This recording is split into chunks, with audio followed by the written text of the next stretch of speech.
Hello students, अब हम लोग एनसीईआरटी क्वेश्चन करने वाले हैं वेव ऑप्टिक्स का। तो क्वेश्चन क्या है 10.1। When a monochromatic light is incident on surface separating two media, the reflected and refracted both have same frequency as the incident frequency why. आपको पता है कि चाहे रिफ्लेक्शन हो या रिफ्रैक्शन हो, फ्रीक्वेंसी चेंज नहीं करता। ऐसा क्यों? तो चाहे वो रिफ्लेक्शन हो या रिफ्रैक्शन हो, ये इंटरेक्शन होता है इंसिडेंट रे और एटॉमिक कंस्टिट्यूएंट ऑफ मैटर के साथ। जब भी कोई इंसिडेंट रे और एटॉमिक कंस्टिट्यूएंट ऑफ मैटर आपस में इंटरेक्ट करेगा, तो आपको पता है कि वहाँ पे एटम ऑफ मैटर जो है हमारा, वो क्या करेगा, ऑसिलेट करना शुरू करेगा। और ऑसिलेशन का जो फ्रीक्वेंसी होगा, वो फ्रीक्वेंसी किसके इक्वल हो जाएगा, हमारा लाइट के फ्रीक्वेंसी के बराबर। तो जैसे आप हाथ में स्ट्रिंग पकड़ के हिलाते हो, तो जितना फ्रीक्वेंसी हाथ का रहेगा, स्ट्रिंग में वेव का उतना ही रहेगा। इसका मतलब जब भी कोई लाइट रे या लाइट वेव किसी मीडियम पे पड़ता है, तो मीडियम का जो पार्टिकल है, उसका जो ऑसिलेशन का फ्रीक्वेंसी है, वो लाइट की फ्रीक्वेंसी के बराबर होता है। इसीलिए जब भी कोई लाइट रिफ्लेक्ट करे या रिफ्रैक्ट करे, उसके फ्रीक्वेंसी में कोई चेंजिंग नहीं होते। बी पार्ट है, when light travels from rare to denser medium speed decrease. Speed क्यों डिक्रीज करता है? क्योंकि देखो, जब भी कोई वेव एक मीडियम से दूसरे मीडियम में जाएगा, तो उसके वेवलेंथ में चेंजिंग आएंगे। फ्रीक्वेंसी तो उतना ही रहेगा, तो फ्रीक्वेंसी उतना ही रहेगा, तो फ्रीक्वेंसी हमारा क्या होता है, सी बाई लैम्डा। तो आपको पता है कि जब भी कोई लाइट एक मीडियम से दूसरे मीडियम में जाएगा, तो उसके वेवलेंथ में चेंजिंग आएंगे। फ्रीक्वेंसी सेम रहने की वजह से स्पीड में भी उसके चेंजिंग आता है, लेकिन एनर्जी में चेंजिंग नहीं आता।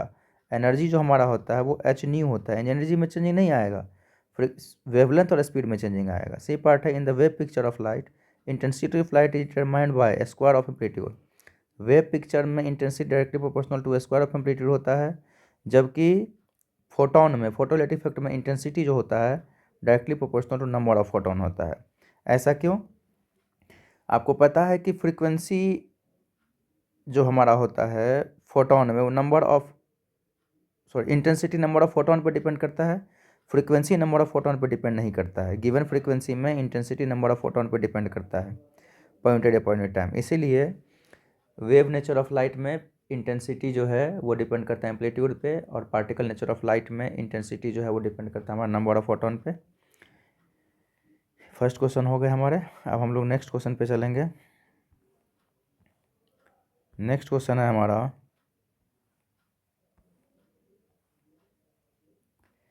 Discuss the intensity of transmitted light when polaroid sheet is rotated between two crossed polaroids. अच्छा, आपको पता है कि जब भी कोई लाइट एक पोलराइड से पास करता है, तो उसका इंटेंसिटी जो हमारा था, आई इक्वल टू हमारा क्या होता है, आई naught cos square theta. I naught cos square theta, ये इंटेंसिटी आया। जैसे कोई लाइट इधर से इधर पास किया, ये और इसके बीच एंगल बन रहा है थीटा, यहाँ पे इंटेंसिटी हमारा क्या हो जाएगा, आई नोट कॉस स्क्वायर थीटा।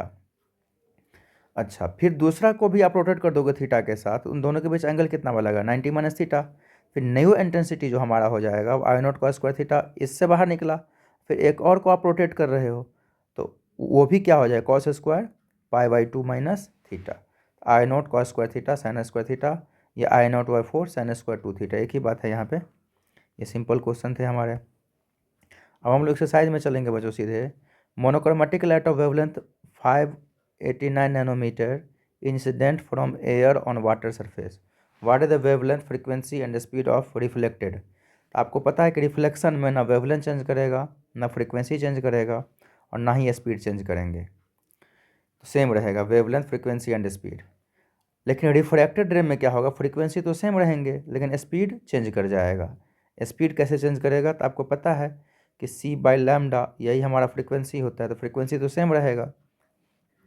तो अब देखो यहाँ पे आपको पता है कि μ2 बाई μ1 इक्वस टू हमारा क्या होता है, C1 by C2 equals to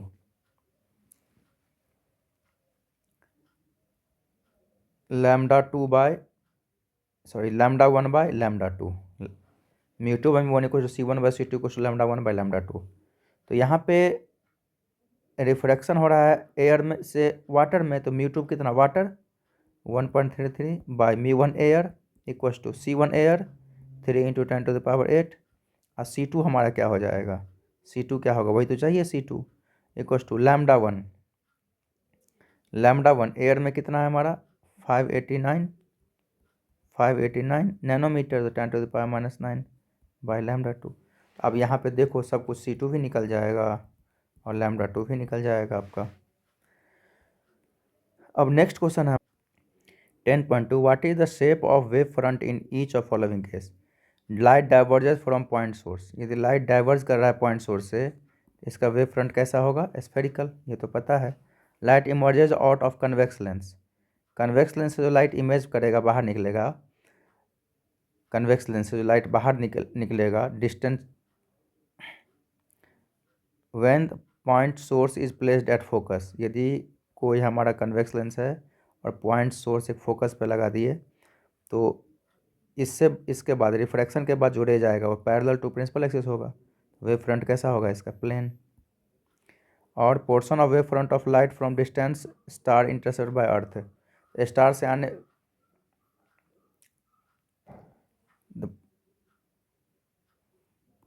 तो सी पार्ट में स्टार से आने वाली लाइट, डिस्टेंट ऑब्जेक्ट से आने वाली लाइट जो होता है वो पैरेलल होता है, और वेव फ्रंट इसका कैसा होगा हमारा, प्लेन वेव फ्रंट होगा। इसका भी वेव फ्रंट कैसा होगा, प्लेन, इसका भी प्लेन, इसका स्फेरिकल।